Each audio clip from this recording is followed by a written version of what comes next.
Hey everybody, welcome to week 4 of our December newsletter, and it's Rehab Corner time. And this week is kind of fun for us because it's actually about a client of ours that bought a cabin and decided it was going to be their full-time residence. And how does that shift what they were going to do? So this is kind of fun because it's actually a client's house this time, and we're going to talk about that rehab project instead of one of our own.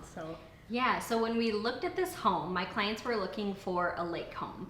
And it's kind of hard to come by a lake home at a decent price that's not a cabin necessarily, or was used as a cabin. And you live in a cabin so much differently than you live in your house, right? Exactly. And so when they looked at this house, or this cabin, it really checked all the boxes, except the layout was not functional for everyday life. So in cabin living, especially because the majority of people in this area spend the majority of their cabin time in the summer when it's warm. So a lot of your cooking's outside, you're grilling, you're outside on the deck or patio, sitting lakeside. But when you're there all the time. Yes, when you're there all the time, the kitchen matters, the flooring matters, that kind of thing. So this house, the kitchen was tiny. There was knotty pine everywhere, which isn't a bad look. No. But it was definitely gave the cabin vibe. And then on top of that, it had like 20-year-old carpet that just had like lake juice stuck in there. I know. And so for them, they wanted to redo it. And what I really like what they did, and what I suggest to a lot of my clients who are looking to rehab a home, is live in the home for a little bit and see how you use the space. Right. Because day one, they were putting an addition on, they were getting a master suite all blueprinted out, they were doing it all. They lived there for 8 months, and then they decided that the space that they had was great. It just needed to be more functional for everyday life. Right. And so that was the big part of their rehab. Mm-hmm.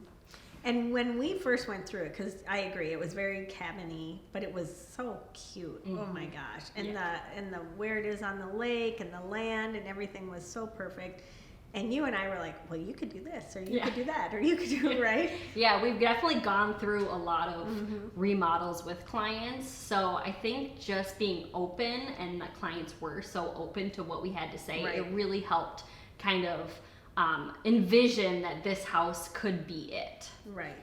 And we have found too, my family knows this, my husband knows this, I'm always like, yeah, you could take that wall down. I don't think there's a wall out there. You've proven that, right? And when we went through your house, I'm like, yeah, just take that wall down. It might not always be the wisest thing, or it might, take a little more work to keep all the roof standing. But there's something to be said of also keeping walls in place and keeping kind of defined spaces. We found that through COVID. Sometimes you need a few walls. Yes, definitely.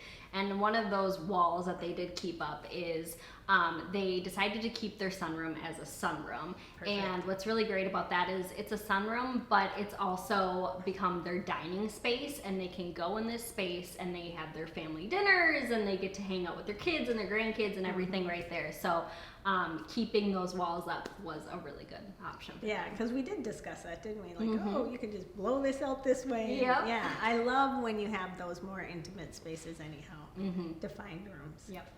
So, great. I'm excited to see it. I think you have some photos. Yeah, we'll be sharing some photos, that you guys can see the befores and durings and after, and you've been there and spent time, so it's been great. And thank you. Thanks for sharing. And like she said, we're always available to help you decide what you should or shouldn't do sometimes. Yep. And we've kind of seen it all. So if you have questions on whether or not you should remodel or what steps go into remodeling, just let us know. Yep, we're here. That was a really fun segment for me because, as some of you know, Tom and I have bought a cabin. We're not ready to make it our permanent residence, but we do need to do some rehabbing to it. And so I always like to listen to those ideas. But you know what? Chantel is right. We have been in a lot of homes and helped clients make decisions on what kind of remodeling to do or not do. So if you're thinking of anything like that, please give us a call. We're here to guide you. More importantly, as we wrap up December and head into 2023, everyone here at the Truen Group wishes you the happiest of New Year's and only blessings in the year to come.